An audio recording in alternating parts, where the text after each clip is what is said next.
Features of sole proprietorship. Sole proprietorship के features क्या होंगे?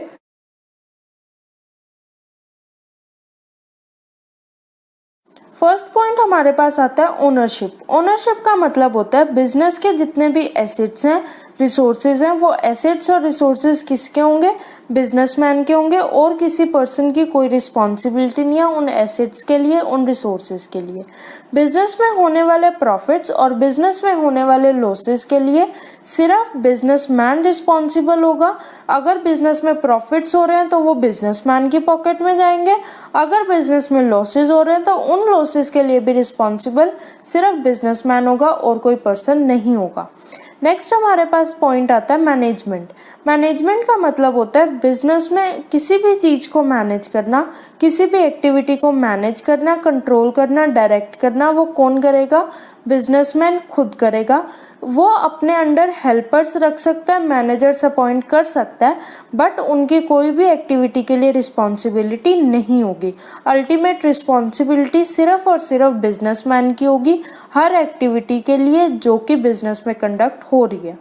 थर्ड पॉइंट हमारे पास आता है यहाँ पे लायबिलिटी। लायबिलिटी का क्या मतलब होता है? इन केस अगर बिजनेस में लॉसेज हो जाते हैं और बिजनेस में पेमेंट्स करनी पड़ती हैं तो बिजनेस के एसेट्स का यूज करके बिजनेसमैन पेमेंट्स कर सकता है, और अगर बिजनेस के एसेट्स से पेमेंट क्लियर नहीं होती सबकी तो बिजनेसमैन को अपने पर्सनल एसेट्स का भी यूज करना होगा ताकि वो पेमेंट्स क्लियर कर सके। इसलिए बिजनेसमैन की सोल प्रोप्राइटरशिप के अंडर लायबिलिटी क्या होती है? Unlimited liability.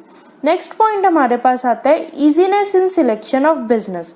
अगर हमें एक बिजनेस एस्टैब्लिश करना है और हम सिंगल इंडिविजुअल एस्टैब्लिश करना चाहते हैं, सोल प्रोप्राइटरशिप बिजनेस करना चाहते हैं, तो वहाँ पे हम खुद अपना बिजनेस डिसाइड कर सकते हैं।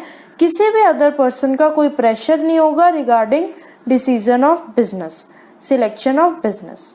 नेक्स्ट पॉइंट हमारे पास आता है सिक्रेसी। सिक्रेसी का क्या मतलब होता है? हमारे बिजनेस से रिलेटेड इम्पॉर्टेंट मैटर्स की सिर्फ नॉलेज किसे है? बिजनेसमैन को नॉलेज है और किसी थर्ड पर्सन को नॉलेज नहीं है हमारे बिजनेस के इम्पॉर्टेंट एक्टिविटीज की, जिसकी वजह से कोई भी थर्ड पार्टी, कोई भी आउटसाइड पार्टी उस बात का हमारे बिजनेस में यूज होने वाली ट्रिक्स, हमारे बिजनेस की एक्टिविटीज का एडवांटेज नहीं ले सकता। नेक्स्ट पॉइंट हमारे पास आता है separate legal entity. Separate legal entity का मतलब क्या होता है? बिजनेसमैन और entity, business and businessman sole proprietorship के अंडर सेपरेट नहीं होते। जो भी रिसोर्सेज बिजनेस के हैं, जो भी एसेट्स हैं, लायबिलिटीज हैं, जो भी रिसोर्सेज बिजनेस की हैं, वो सारी बिजनेसमैन की रिसोर्सेज हैं।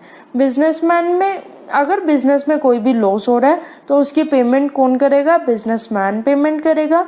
अगर बिजनेस के एसेट से पेमेंट नहीं होती तो बिजनेसमैन अपने डोमेस्टिक एसेट्स का यूज करेगा।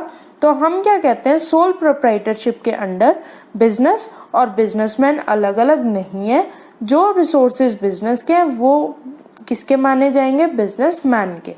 नेक्स्ट पॉइंट हमारे पास फीचर का आता है यहाँ पे रिस्क। रिस्क का मतलब होता है बिजनेस में जितना भी रिस्क है लॉसेस होने का, वो सारा रिस्क किसका होगा? बिजनेसमैन का रिस्क होगा। और अगर बिजनेस में लॉसेस हो रहे हैं तो उसकी रिस्पॉन्सिबिलिटी सिर्फ और सिर्फ बिजनेसमैन की होगी। लास्ट पॉइंट हमारे पास फीचर का आता है सूटेबिलिटी। सूटेबिलिटी का मतलब क्या होता है?